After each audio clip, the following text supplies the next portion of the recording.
सुंदर दुखित जीव उबारने, नम्रता और दीनता से भेंट सद्गुरु लीजिए। मैं हूँ शरणागत तुम्हारी, दास अपना की। मैं हूँ शरणागत तुम्हारी, चरणों में रख लीजिए। बोलो जयकारा बोले महाराज की जय।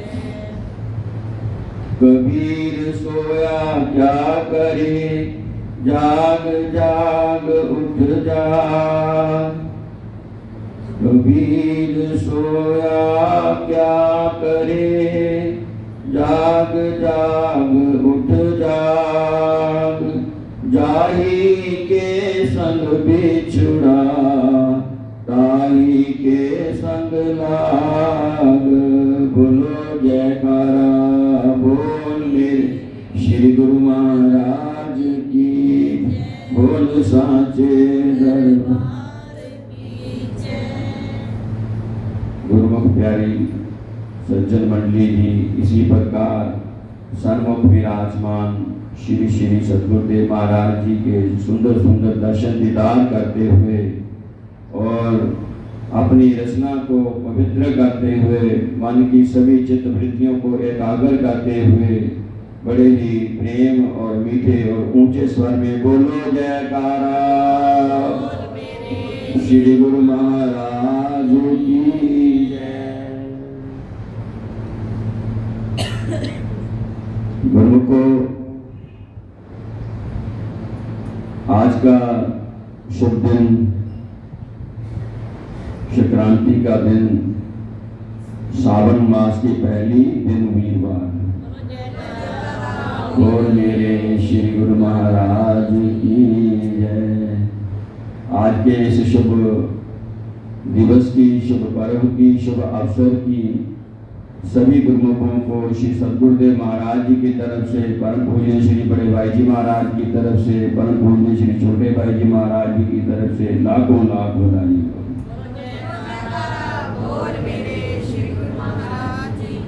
और आप सभी के जो देश विदेश में प्रियजन हैं, जितने भी जिसके रिश्तेदार और सगे संबंधी हैं, उन सबको भी श्री गुरु महाराज जी और परम पूज्य श्री बड़े भाई जी महाराज जी का शुभ आशीर्वाद हो। बोल मेरे श्री।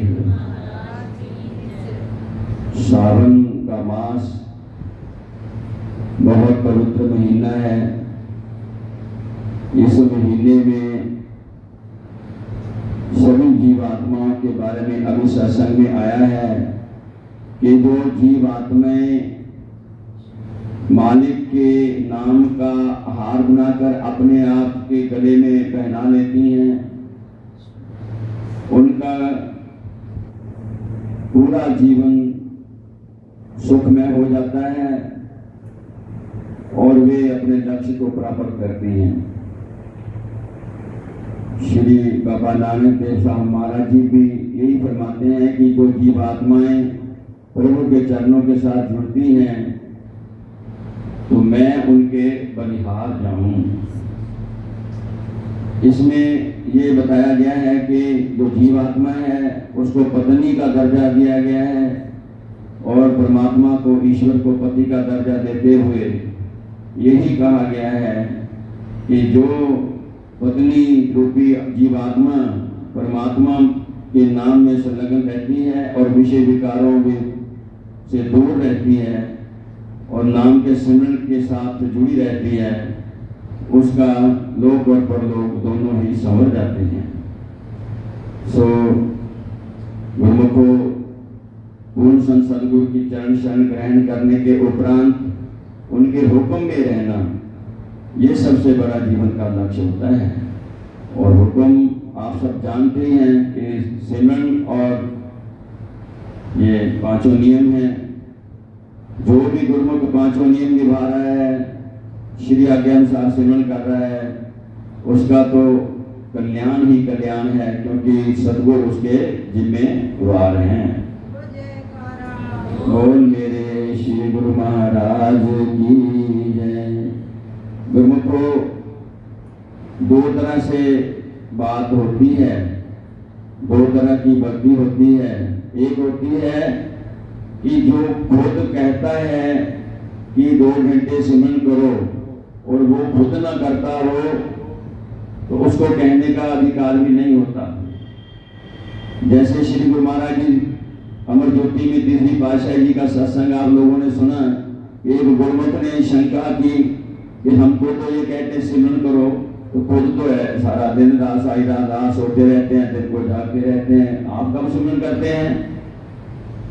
तो जब देखा आधी रात को श्री गुरु महाराज जी उठ के चल पड़े जंगल की तरफ, तो जब जंगल की तरफ गए तो वो भी पीछा करता चला गया। वहां जाकर के एक स्थान पर के देखा कि वहां पे ऊपर से रोशनी चंद्रमा की है, नीचे घास फूस का कुशा का आसन है और आसन के साथ एक बैरागन खड़ी है जिसको कि अडोर खड़ी है, कोई सहारा नहीं है। सदगुरु जाकर वहां पे विराजमान होकर के उस विरागन पे बैठ करके तपस्या में लीन हो जाते हैं। जब वो ये सारा नजारा देखता है तो वो अपनी भूल के ऊपर पछताता है, फिर वो वापस आ जाता है। दूसरे दिन दर्शन खुलते हैं तो वो गुरुमुख जब चरण कमलों में जाता है तो विनती करता है हाथ जोड़ करके कि महाराज मुझसे बहुत बड़ी भूल हो गई। श्री गुरु महाराज जी मुस्कुरा दिए और क्या कहा कि महापुरुषों की परीक्षा नहीं लिया करते। ये है पूर्ण संत गुरु महाराज जी की कृपा, दया, आशीर्वाद। जब तक हम सदगुरु के साथ जुड़े हुए हैं, जब तक श्री आज्ञा में शिरोधार्य किया हुआ है, तो हमें किसी बात का दुख भय गम बिल्कुल भी नहीं है गुरुमुखो। लेकिन जब हम दूसरों को कहते रहे कि आप ऐसा करो तो खुद करें ना। कि जैसे एक माता एक संत के पास गई कि मेरा बेटा ठीक नहीं रहता, इसके शरीर में फोड़े फुंसियां बहुत रहते हैं। तो संतों ने कहा कि अच्छा, संतों ने कहा कि तू गुड़ खाता है? कहती गुड़ तो जी ये बहुत खाता है। तो महात्मा बोले कि ठीक है, अगले एतवार आना। वो चले गई, वापस अगले एतवार गई तो महात्मा जी से फिर जाकर फरियाद की। तो महात्मा जी बोले तू गुड़ खाता है? जी गुड़ तो बहुत खाता है। अच्छा गुड़ मत खाया कर, गुड़ से फोड़े फुंसियां निकलती हैं, ये विभूति ले जाकर इसके लगा देना और ये विभूति लगा करके इसको गुड़ नहीं खाने देना।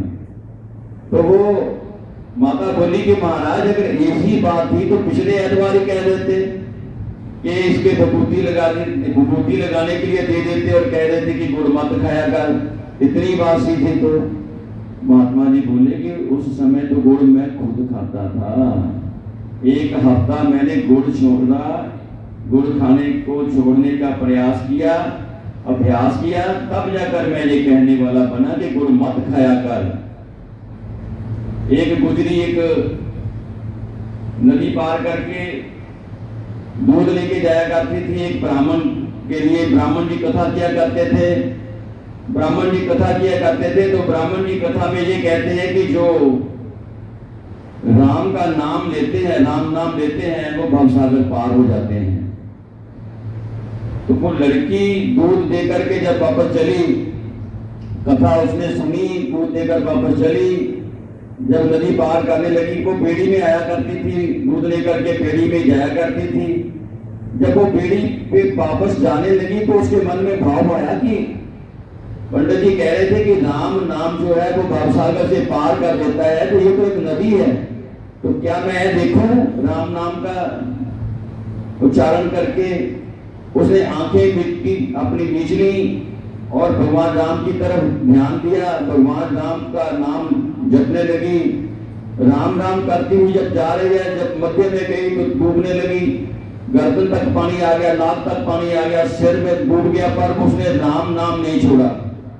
गुरुमुखों कुछ देर तो ऐसे ही चलती रही और कुछ देर के बाद वो ऊपर उठने लगी और फिर वो पानी के ऊपर चलने लगी। तो उसने अपनी माता को जाकर बताया कि माता आज मेरे साथ ये घटना घटी है। तो बोली ये तो बहुत बड़ी बात है, ये तो पंडित जी बहुत बुद्धिमान है, तुम उनको अपना गुरु धारण कर ले। तो वो कहती ठीक है महाराज। तो कहती कि ऐसा कर बेटी, खीर बना ले, खाली हाथ गुरु धारण नहीं करते, कुछ ना कुछ साथ में लेकर जाना चाहिए। तो दूसरे दिन उसने खीर बनाई और सुबह सुबह उठ करके चली और नाव में नहीं गई, राम राम नाम का जाप करती हुई वो ऐसे ही पानी के ऊपर चलती हुई वहां पहुंची। कथा चल रही थी, कथा समाप्त हुई तो उसने दूध दिया और एक खीर दी। पंडित जी कहने लगे ये दूध का जो दूध आता है, ये दूसरा दूध क्या है? तो उसने कहा कि ये कमंडल में खीर है महाराज। किस लिए? मैंने आपको गुरु धारण करना है। क्यों? क्योंकि आप ही के कारण मुझे भगवान राम की प्राप्ति हुई है। कि वह कैसे? कि आपने सत्संग में कहा था कल की जो राम नाम का नाम लेते हैं वो भवसागर पार हो जाते हैं, तो मैं तो नदी पार हो गई ऐसे ही। कहते ये कैसे हो सकता है? ये तो हो ही नहीं सकता। कहते महाराज नहीं, आप आकर देख लीजिए। ब्राह्मण देवता साथ गए, अब वो लड़की आगे आगे राम राम करती डूबती जाती है, ब्राह्मण देवता पीछे पीछे चलते हुए डूबते जाते हैं। जब थोड़ा सा आगे गए तो क्या हुआ कि लड़की तो ऊपर उठने लग गई और ब्राह्मण देवता भागे पीछे को, डर गए, नहीं मैं तो डूब जाऊंगा। तो लड़की ने पीछे मुड़ के कहा कि ब्राह्मण देवता आ जाओ। वो कहता नहीं बेटा, ये काम तुम्हारा है, तुम नहीं कर सकती हो, मैं नहीं कर सकता। मतलब क्या कि कहनी और करनी में बड़ा अंतर होता है। वो कहता कि ये हम तो सत्संग में प्रचार ही करते हैं लेकिन हम उसके ऊपर आचरण नहीं करते। तुमने आचरण किया तो तुम्हारा बेड़ा पार हो गया। तो गुरुमुखों जो आचरण करते हैं उनका बेड़ा भवसागर से पार हो जाता है। बोलिए जयकारा बोल मेरे श्री गुरु महाराज की जय, बोल सांचे दरबार की जय।